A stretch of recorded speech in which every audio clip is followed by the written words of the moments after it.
Olá, bem-vindo ao Leonel Online TV, eu sou o Léo Cordeiro. E o assunto de hoje é sobre a rivalidade que foi tão propagada entre algumas apresentadoras dos programas da TV aberta em nosso país. Bem, um detalhe. Se você perceber, nós somos impelidos a dividir as coisas entre dois lados, o bem e o mal, o claro e o escuro, enfim. Nós aprendemos essa dicotomia desde crianças, talvez pelas histórias infantis, pelos desenhos animados, e nós não nos desprendemos muito disso. É muito comum ainda, depois de adulto e nos dias atuais, nós fazermos essa divisão de o inimigo e a inimiga, e assim por diante. Mas em relação aos apresentadores infantis, as apresentadoras, melhor dizendo, aquela rivalidade tão difundida, tão propagada entre as mídias, era real ou apenas especulação?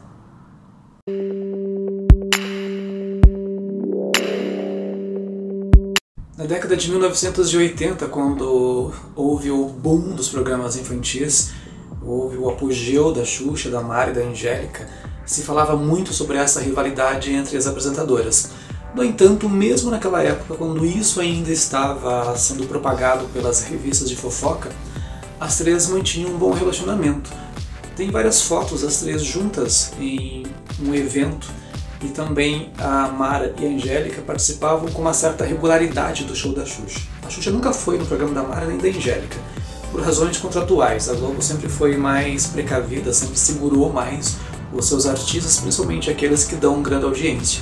Para não dar audiência para as outras emissoras, não deixava ir. Mas os Paquitos, por exemplo, foram em vários programas do SBT, com o Gugu, com a Simone, com a própria Maravilha. As Paquitas também. A Angélica participava do Viva a Noite, foi no Show Maravilha, assim como a Mara também participou do programa da Angélica. A Angélica tinha um programa nos sábados à tarde chamado Milkshake, onde a Mara, algumas vezes, se apresentou cantando. E essa rivalidade entre elas foi desmentida ao longo do tempo, porque a Xuxa disse que elas eram muito amigas. Teve alguns momentos em que ela resolveu dar mais pitaco do que deveria e não foi muito bem aceito o seu conselho, isso em relação à Angélica. Já sobre a Mara Maravilha, ela nunca escondeu que sempre foi muito fã da Xuxa e as duas sempre tiveram um bom relacionamento. Quando a Mara foi para a Argentina, quem apresentou a Mara na TV foi a própria Xuxa, que aliás até presenteou a cantora com um vestido seu, para que ela se apresentasse em seu programa, é o Show da Xuxa. E a rivalidade entre Mara e Angélica aconteceu na saída da Mara do SBT, quando houve aquele boato de que ela tinha feito macumba para a Angélica. A Angélica disse que quando ela foi para o SBT ela nunca mais encontrou a Mara. Mesmo estando na mesma emissora, as duas nunca mais se cruzaram. E só anos mais tarde é que as coisas se atenuaram. Numa entrevista bem recente, há pouco tempo atrás, Mara disse que estava no aeroporto quando se encontrou com a Angélica e as duas se cumprimentaram, se conversaram. E depois no carro ela ficou pensando, né, como são as coisas. Naquela época elas eram muito jovens e tanto a Mara acreditou naquele boato a ponto de pedir demissão do SBT, quanto a Angélica também uma vez comentou numa entrevista que pelo fato de ser muito jovem ela acreditava no que falavam para ela. Por exemplo, se alguém falasse: a Xuxa disse que não gosta de você, ela rebateria na mesma hora: eu também não gosto dela. E as coisas aconteciam dessa forma. Mas nunca foram inimigas. Elas eram concorrentes de emissora, mas nunca tiveram uma rivalidade, realmente. Depois, na década de 2000, no comecinho de 2000, Adriane Galisteu e Luciana Gimenez também protagonizaram essa cena de rivalidade propagada pela imprensa. Adriane Galisteu era VJ da MTV e foi para a Rede TV quando a Rede TV ocupou o canal, a concessão da Rede Manchete. Isso aconteceu em 1999. A Rede TV tinha grandes projetos, grandes ideias, queria fazer a diferença na TV aberta, e a Adriane Galisteu foi convidada para apresentar o programa Super Pop. Ela ficou durante algum tempo. Antes do contrato vencer, ela assinou contrato com a Record, então ela causou um grande bafão. Não sei se é o termo adequado. Ela causou um certo desconforto para a equipe, para a direção da Rede TV, porque não tinha conversado com eles, deixou o programa, foi para a Record e aí não tinha ninguém para apresentar o Super Pop. A Rede TV então resolveu escalar algumas apresentadoras, a maioria modelos, e dentre essas estava Luciana Gimenez. O público votou quem queria que apresentasse o Super Pop. não foi a Luciana Gimenez quem ganhou essa votação, ela ficou só em 7º lugar. Só que as outras 6 meninas que estavam antes dela não podiam, por alguma razão qualquer, aceitar o convite. E aí Luciana foi colocada para apresentar o Super Pop. Bem, depois disso a imprensa começou a propagar a notícia, a informação de que as duas eram inimigas, que eram rivais, e que não poderiam nem mesmo estar num evento, no mesmo evento. Houve alguns casos em que os coordenadores do evento, os promoters, tinham que gerenciar os horários para que as duas não se cruzassem quando uma saísse e a outra chegasse, para que não houvesse um encontro entre elas. E esse boato foi desmentido. Aliás, essa história toda foi desmentida quando as duas se encontraram em 2009 no Teleton, no SBT. Na ocasião, as duas aproveitaram essa história toda a favor do Teleton para arrecadar mais dinheiro, prometendo que iam trocar um selinho, e que selinho era muito valioso, já que elas eram inimigas. E aconteceu.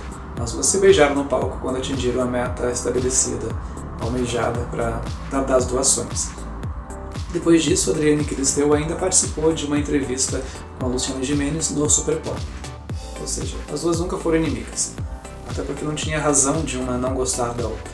Outra história de rivalidade aconteceu entre as duas apresentadoras infantis, Jacqueline Petkovic e Eliana. A Eliana deixou o SBT e foi para a Record, e quem assumiu o seu lugar foi a Jaqueline, e então surgiu todo aquele boato de novo de que as duas eram rivais e que Eliana tinha deixado o SBT por causa da Jaqueline. Então vamos entender a história. Eliana ela saiu da Batatinha, entrou na Banana Splits para ter um up na carreira, né? Ela queria uma promoção. E depois ela foi convidada pelo Silvio Santos para apresentar um programa no SBT e aceitou prontamente, ou seja, a Eliana tem vontade de crescer, ela quer ir cada vez além.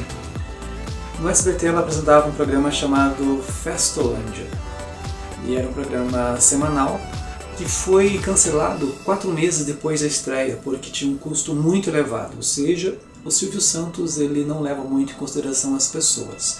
Não é um cara que dá para dizer que ele respeita muito as pessoas nesse aspecto. Ao mesmo tempo que ele dá um trono, ela lhe puxa o tapete. É o que me parece. E aí Eliana, para não ficar sem nada, para não ir para a rua, ela esperou o Silvio Santos no corredor em um certo dia para conversar com ele e pediu uma nova chance, pediu para fazer alguma outra coisa no SBT. E então ele a colocou para apresentar a sessão de desenhos. Ela só deveria chamar os desenhos. Não tinha cenário, não tinha custo quase nenhum, e aí ela deu um jeitinho de aparecer. Eliana escolhia o papel de parede que servia como cenário, eram papéis de cartas que ela escolhia por conta própria, e só aparecia a metade do corpo, como esse que vos fala.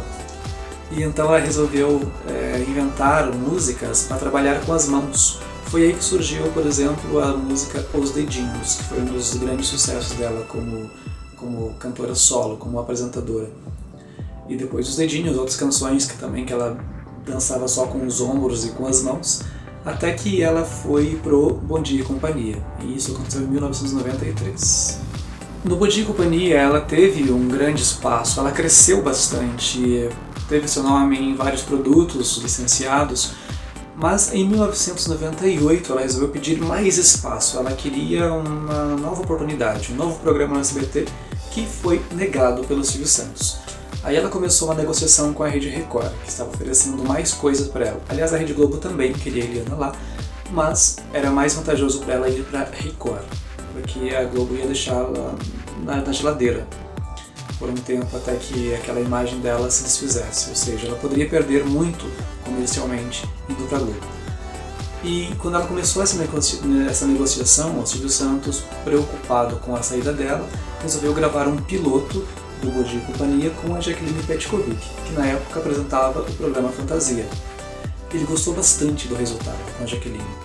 E então, se Eliana não saísse, ele tinha pensado em fazer um programa com as duas juntas. Eliana não gostou da história. E com uma razão. Ela cavou todo o espaço dela, construiu tudo o que ela conseguiu lá no SBT, e de repente o Silvio Santos coloca uma outra pessoa que está começando do nada, praticamente. Ela não gostou da história e foi para a Record. E aí a Jaqueline assumiu o lugar da Eliana, assim, repentinamente. O programa acabou no final de semana, na segunda-feira já era a Jaqueline lá, com o mesmo cenário da Eliana, porque não teve tempo, né, de fazer uma mudança, não houve tempo realmente para que as coisas acontecessem. O resultado é que a Jaqueline tinha mais audiência no Bom Dia e Companhia do que o tempo em que a Eliana apresentava. A Eliana ficava atrás da Jaqueline na Record, teve que mudar de horário, por sinal, foi para tarde. E então essa rivalidade entre elas não é que tenha acontecido uma rivalidade, mas um certo desconforto entre elas. E agora, em 2016, as duas estiveram no estúdio do SBT, no Bom Dia e Companhia, no Dia da Criança, quando o programa levou quase todos os apresentadores que passaram pelo palco do Bom Dia e Companhia e cogitaram a possibilidade de as duas apresentarem o mesmo bloco, o que não aconteceu. A Eliana apresentou um bloco e a Jaqueline apresentou outro. E a história é essa. Bem, sucesso para todas essas apresentadoras, cada uma tem o seu espaço e tem espaço para todo mundo.